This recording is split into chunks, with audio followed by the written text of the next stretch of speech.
दोस्तों, आप में से बहुत से लोग सोचते होंगे गायत्री मंत्र हर कोई क्यों नहीं बोल सकता।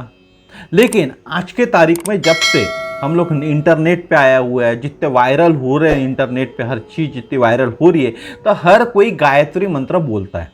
चाहे उसको उसका अधिकार हो या ना हो, वह भी गायत्री मंत्र बोलता है। लेकिन जिनको अधिकार नहीं है गायत्री मंत्र बोलने का, उनको उसके दुष्परिणाम भुगतने पड़ते हैं।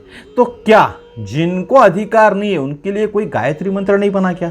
नहीं, उनके लिए भी एक गायत्री मंत्र बना हुआ है। आज के वीडियो में मैं आपको जिनको अधिकार नहीं है उनको किस गायत्री मंत्र को बोलना चाहिए, किस गायत्री मंत्र का उच्चारण करना चाहिए, किस गायत्री मंत्र का जाप करना चाहिए, यह मैं बताने वाला हूं। लेकिन उसके पहले हमारी समाज में क्या पहले कंडीशन थी, यह भी जानना जरूरी है, तो ही आप उस मंत्र से कनेक्ट कर पाओगे। तो नमस्कार दोस्तों, मेरा नाम समीर शरद देशकर, मैं नागपुर शहर में रहता हूं और आप सभी लोगों का स्वागत करता हूं सीखो हिंदू सीखो इस चैनल पर। अगर आप नए चैनल पे तो सब्सक्राइब जरूर कर लीजिएगा, क्योंकि इस तरह की जानकारियां सिर्फ और सिर्फ इसी चैनल पर आपको देखने के लिए मिलती है। देरी नहीं करते, बढ़ते वीडियो की तरफ।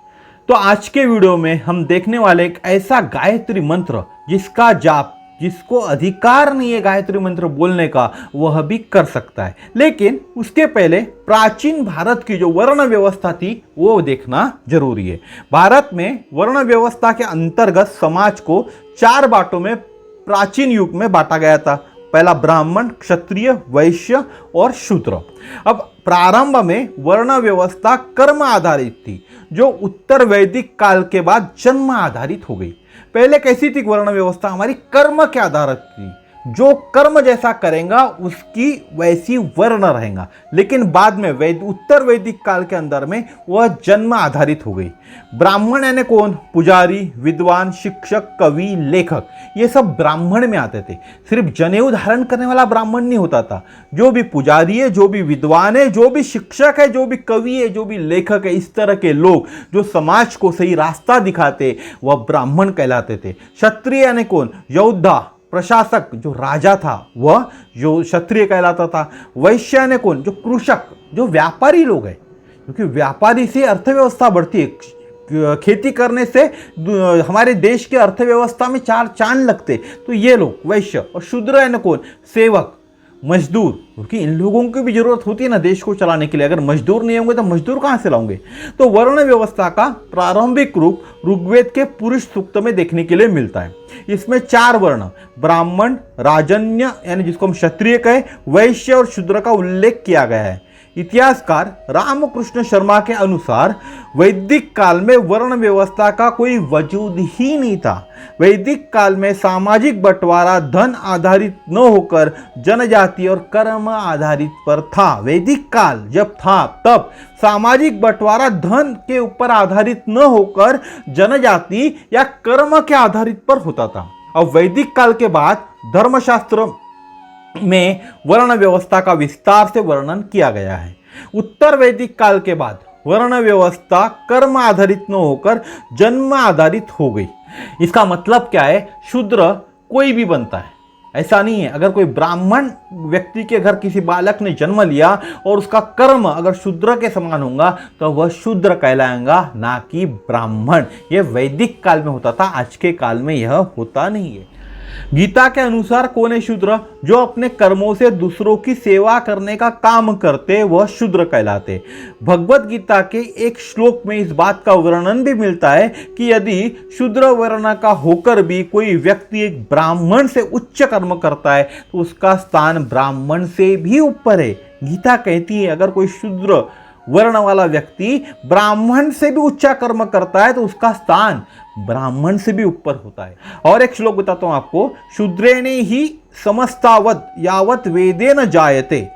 जब कोई वेदाध्ययन नहीं करता था, यानी पढ़ाई नहीं करता था, तब तक वह शूद्र के समान है, चाहे किसी भी कुल में उत्पन्न हुआ हो, चाहे ब्राह्मण कुल में भी उत्पन्न हुआ हो। जब तक वेदों का अभ्यास नहीं करता तब तक वह शूद्र ही कहलाता था। पुराण काल तक यही नियम था। अब दूसरा और एक श्लोक बताता हूं आपको, स्कंद पुराण का। जन्मना जायजे शूद्रः संस्काराद द्विज उच्चते। प्रत्येक बालक चाहे किसी भी कुल में उत्पन्न हुआ हो, जन्म से शूद्र ही होता है। उपनयन संस्कार में दीक्षित होकर विद्या अध्ययन करने के बाद ही द्विज बनता है।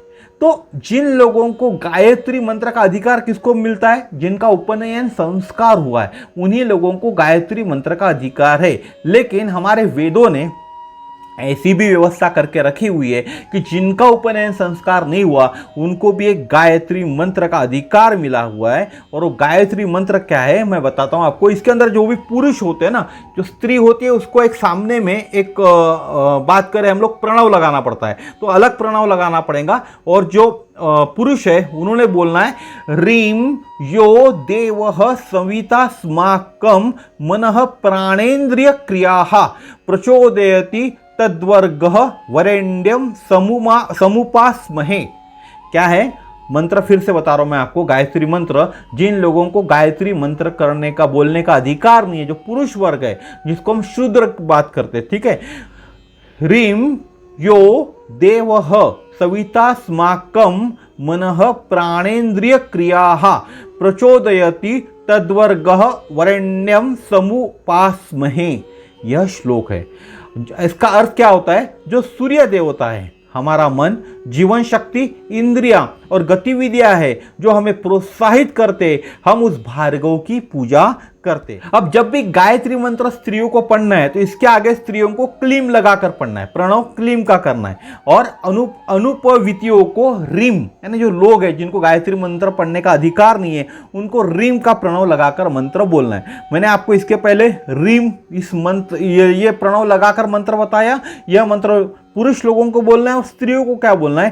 क्लीम। क्लीम से चालू करना है। क्लीम यो देवः सविता स्माकम मनः प्राणेन्द्रिय क्रियाः प्रचोदयति तद्वर्गः वरेण्यम समुपास्महे। क्या बोलना है? क्लीम यो देवः सविता स्माकम मनः प्राणेन्द्रिय क्रियाः प्रचोदयति तद्वर्ग वरेण्यम समुपास्महे।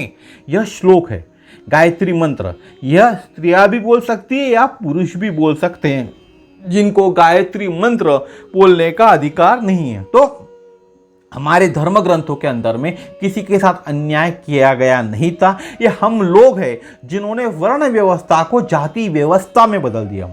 हमारे पुराने जो ऋषि लोग थे उन्होंने कभी भी वर्ण व्यवस्था को जाति व्यवस्था में तब्दील नहीं किया था। ये हम लोग हैं जिन्होंने जाति व्यवस्था में, वर्ण व्यवस्था जो थी पहले की, उसको जाति व्यवस्था में तब्दील कर दिया। इसका मतलब क्या होता है? कोई भी कुल का व्यक्ति अगर अच्छे कर्म करता है तो वह ब्राह्मण कहलाता है।